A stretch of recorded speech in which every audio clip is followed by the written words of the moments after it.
gang. Yes, it is I, RuffledBricks, and I am about to do 100% of nothing. Very specific reason that I did this is at these events I tend to get a lot of social anxiety. I find there's a lot of noise around, so I thought what would be the best way to ensure there's as few audience as possible in my run, and I thought let's just tell them I'm doing nothing, and they'll leave me well alone.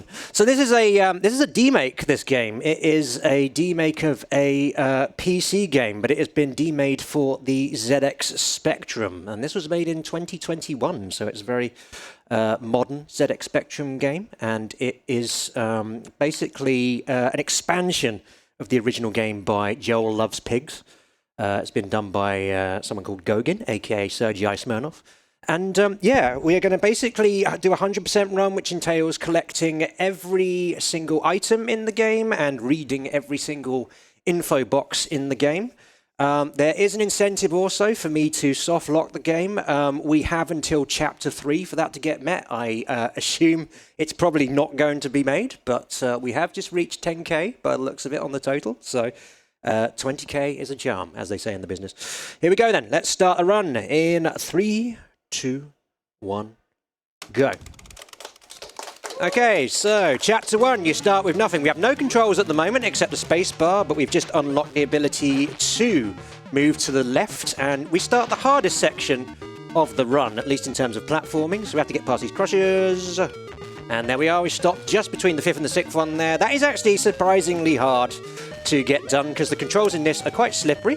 We've just now unlocked the ability to jump and the ability to look down. That's very annoying, but yeah, usually we can get onto the platform there without too much faff, but that's okay. Sometimes it doesn't work out. So this first section here, we do try and do relatively efficiently as we can because these platforms go in a fixed cycle.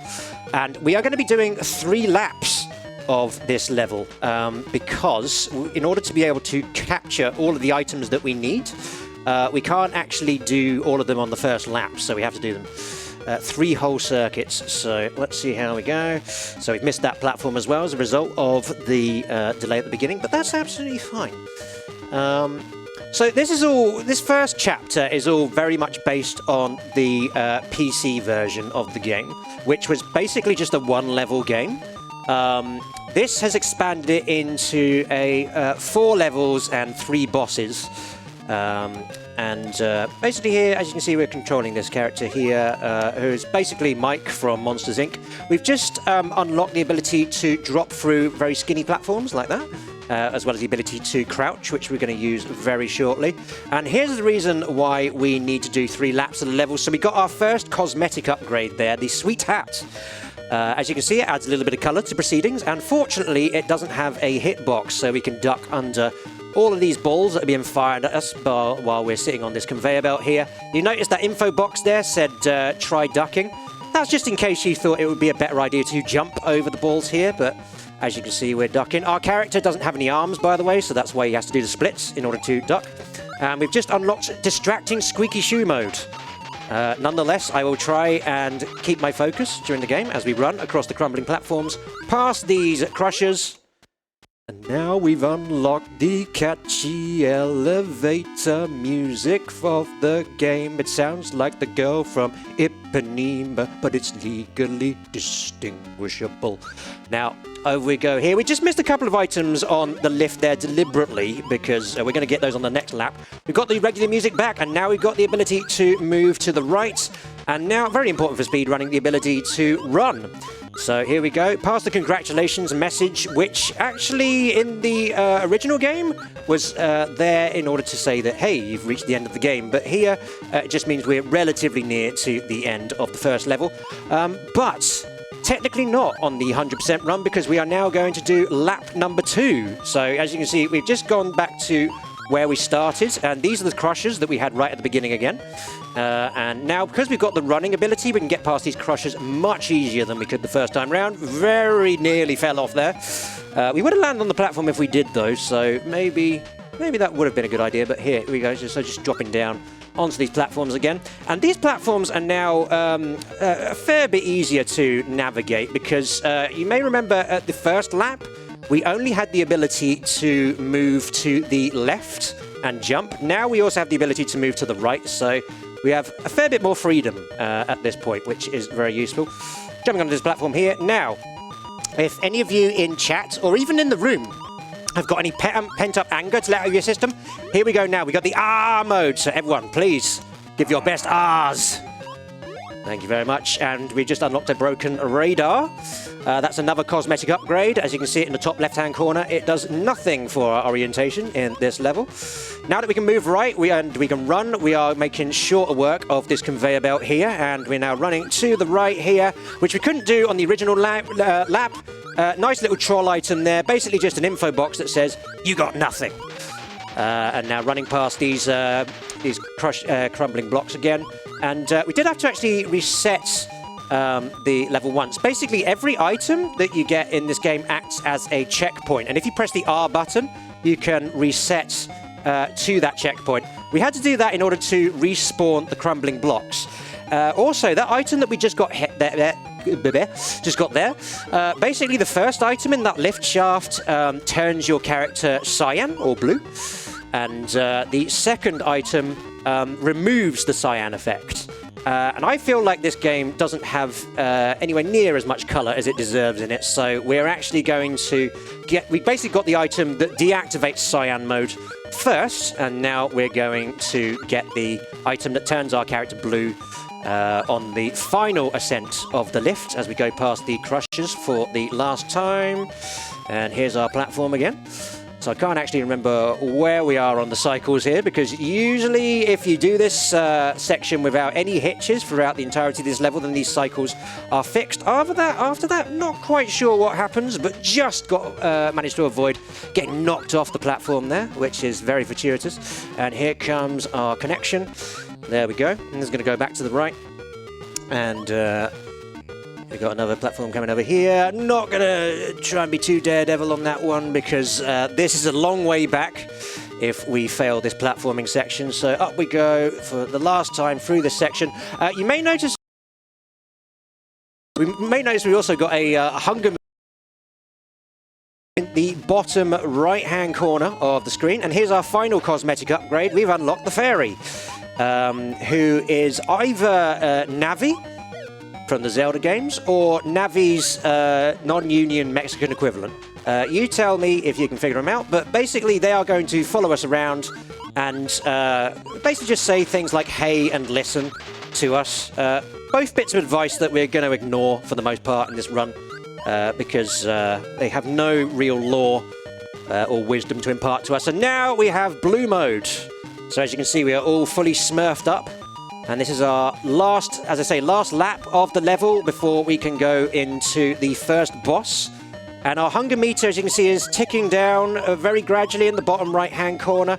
If that gets down to no meat and no bones left, then we will die. But basically, I held off for as long as possible from getting that on this first level. I got it at the end of the second lap there, just so that we could do a nice little respawn to get the crusher positions in check. But here we are, so going through to the last section now, dropping through the gaps here, and at the end of chapter 1 death, and now into the first boss. And I'm going to need quiet on the T for this, because this boss is very difficult. So this boss is basically Grandmother's footsteps. We have to get all the way to the right of the level without being seen by the squid.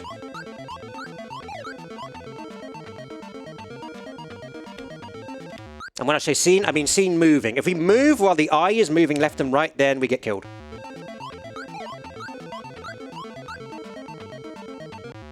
The problem is that it's RNG as to when the eye opens or not, so we have to pay attention. Oof, very close there.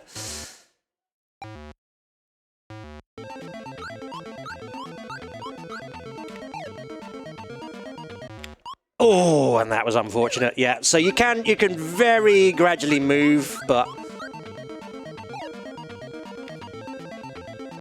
unfortunately, if they see you, you get whacked, as you can see. So here we go again, right back to the beginning.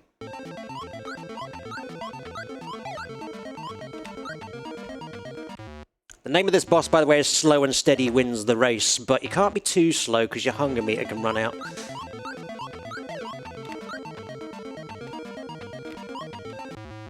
Okay, there we go. We also can't run because if we do that, we get hit. Oh, nice quick cycle there.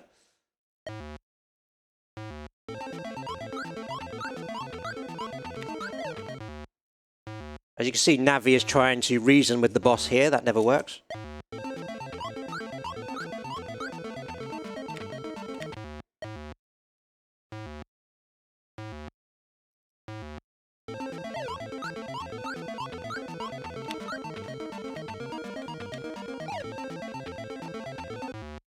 It should be near the end, hopefully.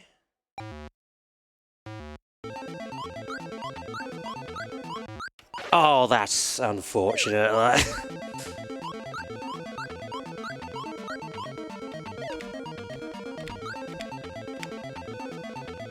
See, the propulsion is you kind of want to speed up towards the end so you don't run out of health, but...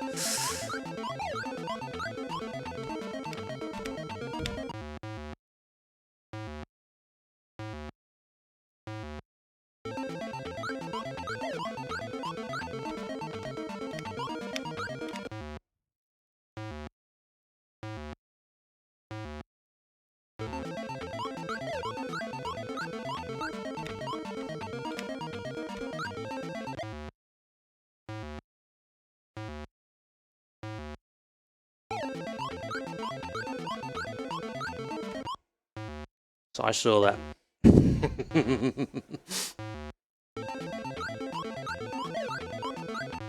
Oh, he's getting really impatient with me.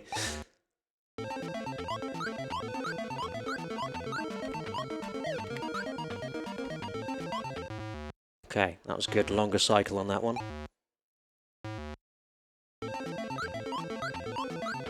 And there we are. We're at the end.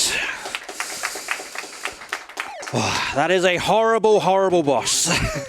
But fortunately, we are now in the clear, so the rest of the run is gets a fair amount easier from here. So this second level is called Go Your Own Way. This is a brand new designed level for the game. Now, I was trying to skip that bit of food there. We didn't quite manage it, but that's fine. I just use it as a checkpoint if we can skip it a bit later on in the level, but that's fine. So round the conveyor belts we go. Oop, let's try that again, and again. And again. There we go. Right, so now we unlock a very important ability here. This is the ability to slide whilst crouching. This does a couple of things. Firstly, it enables us to slide over gaps like that and go under low bits of wall. Now, just going to jump in place here 4 times and then 2 times here so that we can get past the crushers. Now, the other thing is we have a hidden property with this crouch slide here, which is if you jump whilst you're doing the slide, you can actually get a much bigger jump. And we're actually going to a part of the level that we're not supposed to go to just yet. Let me just line this up. So we're going to use the slide here to get across this bridge section here. And there we go, that just gets past all those crushers very easily as well. And now we're going to unlock another very important item. This is the second chance, and this basically is a damage boost. So you noticed before we only had 1 life. Now we have 2. So basically we can now damage boost through a lot of the obstacles in this game, and this basically speeds up the second half of the run considerably. Now, what I've done there is I've done a slide jump just to get up to this section of the level, which you can't normally do. We grabbed that food item there. We're normally supposed to come up from the platforms from below, but we managed to skip all that section out. And now I'm going to try a quite dangerous slide jump here to get to the next item. So... And there we go, got it.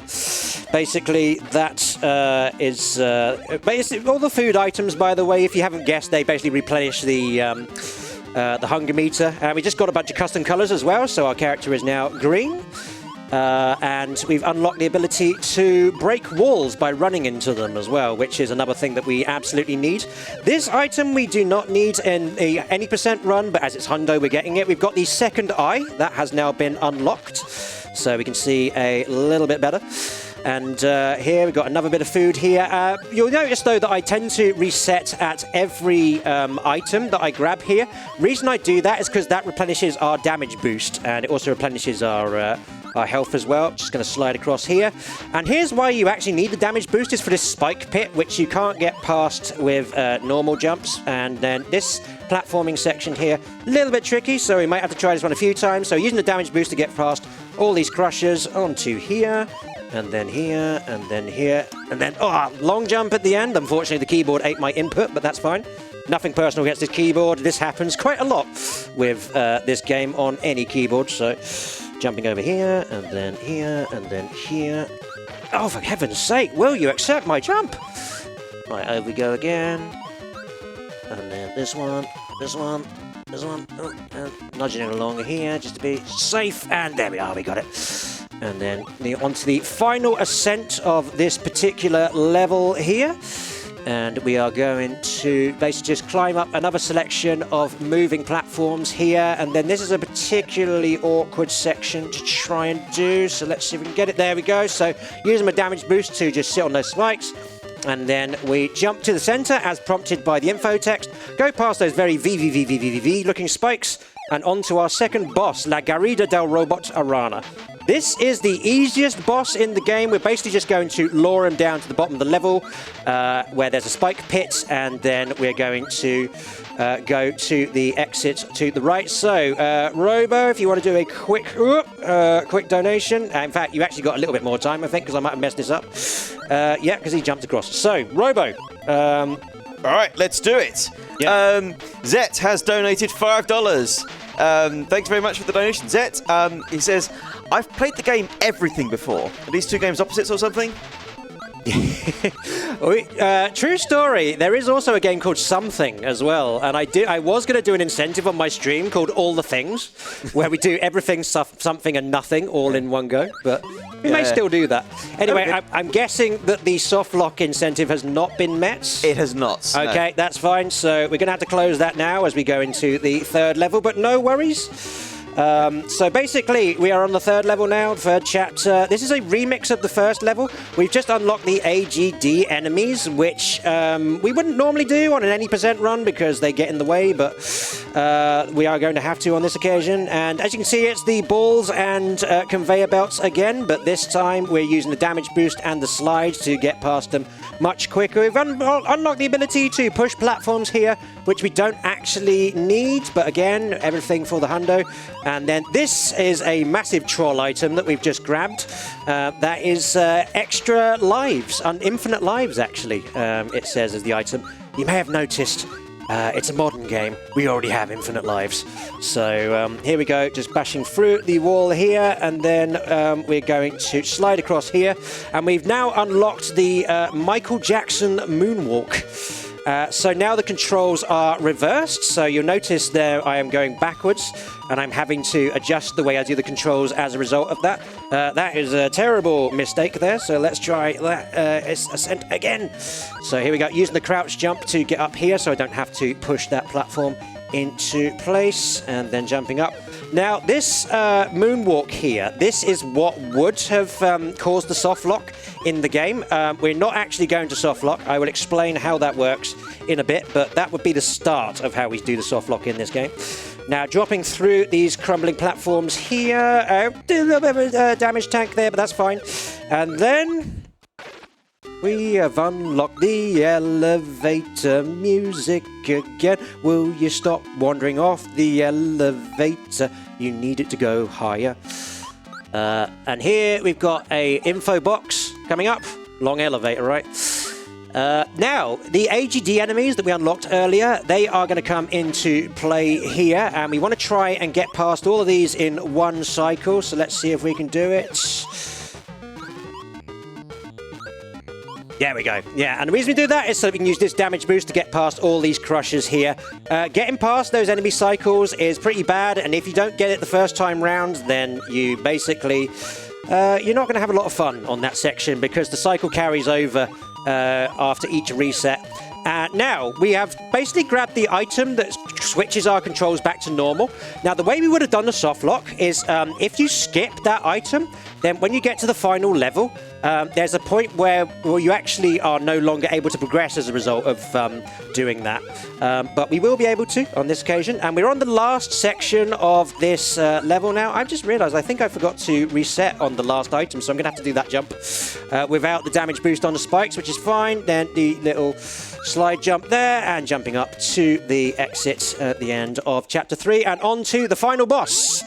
The greatest battle ever. Oof. Right, let's try that again. So, the way this boss works is it works in 3 cycles. The first cycle, basically, the alien here has these spinning orbs. Every now and then the orbs turn into crumbling blocks. We have to run into these blocks 4 times in order to do enough damage to get to the second phase. So here we go. And I'm taking a little bit of a distance away from him. Unfortunately, I lost my damage boost there, which is not great, but that's fine. We can still carry on without it. And then one more hit on this phase, and we go through to phase 2, which I'm going to drop down to the second platform for. And now he's got wheels. And the way to kill this phase is we have to lure him into the wall at full speed 6 times. So I'm just going to run towards each wall 3 times, like so. And then if we just unlock the block here, and as you can see now, it's just tiny little alien has lost the shell, and there we are. We're just basically luring them this way through the block that we just bust and into the crushers there to kill them off. If we had the damage boost still, we would have run straight through the crushers so we could get to the exit earlier, but that's fine. And this is the final level, the Epilogue. And we have the elevator music all the way through this one, so feel free to sing along if you know the words. And basically, we just lose all of our upgrades here. So now we've lost all our visual upgrades, so no more hat, no more navi, no more radar. Go through the crumbling blocks here, and then all our extra abilities have gone now, so we cannot crush walls, we cannot crouch. And now we cannot move to the left, and that is where we would have soft-locked if we continued the controls as backwards from earlier, because we'd only be going left at that point as a result of the reverse controls. No longer able to crouch here, so we cannot go down at that junction. We have to go up. And now we cannot jump, so we go past the final crusher that we are going to go past. And time is coming up on this next and final downgrade that we grab as we go onto the platform. Time!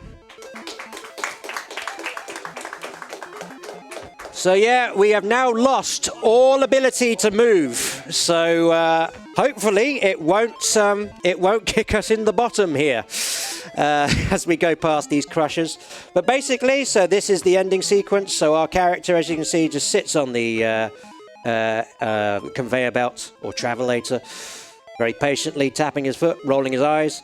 The lift now goes up to the top, and a little bit of trivia for you. On this one, you'll notice that our character has 2 eyes as a result of the upgrade that we got earlier. You can skip that upgrade, but if you did, this ending sequence here would still happen with the character having 2 eyes rather than 1. They didn't bother doing a 1-eye version of the animation on this. But as you can see, it's a classic ZX Spectrum ending sequence. Loads of different colours, stars going up into the stratosphere, as well as our character being sucked into space. And then the stars come to a gentle rest, like so. And then we get an inspirational quote from the Bible for our efforts. For we brought nothing into the world, and we can take nothing out of it. 1 Timothy 6:7. And in tribute to that quote, many people in my community have started naming the character in Nothing Timothy. So, but not necessarily canon. And we finished that with 8 deaths.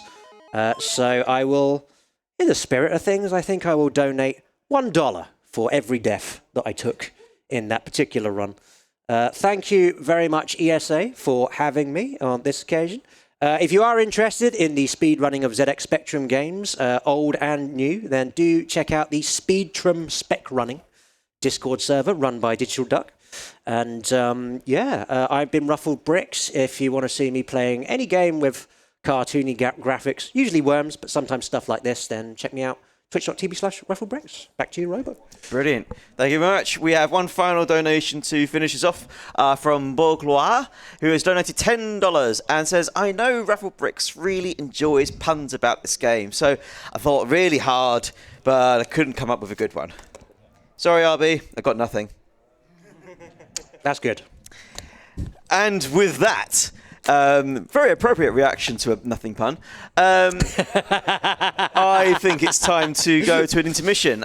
This is me signing off for donation reading. The absolutely amazing, talented, tainted Tally will be taking over for me for the next run, Hi-Fi Rush, run by Christian Royale. That will be coming up very soon. And yeah, keep donating. Huh? No way. It says Christian Royale. Oh, Christian Royale With cheese. I wanted to. I'm hungry. I haven't eaten for a while. I just wanted a Christian Royale with cheese. Apparently, that's what they call Christian Royale in France. Yeah, when I get names wrong, I think about Pulp Fiction as well. Yeah. Right? I've just been watching Tarantino live twice the past week. It's amazing. Anyway, that's enough stalling for time. It's time for an intermission, and we'll see you guys very soon. Thank you. See ya.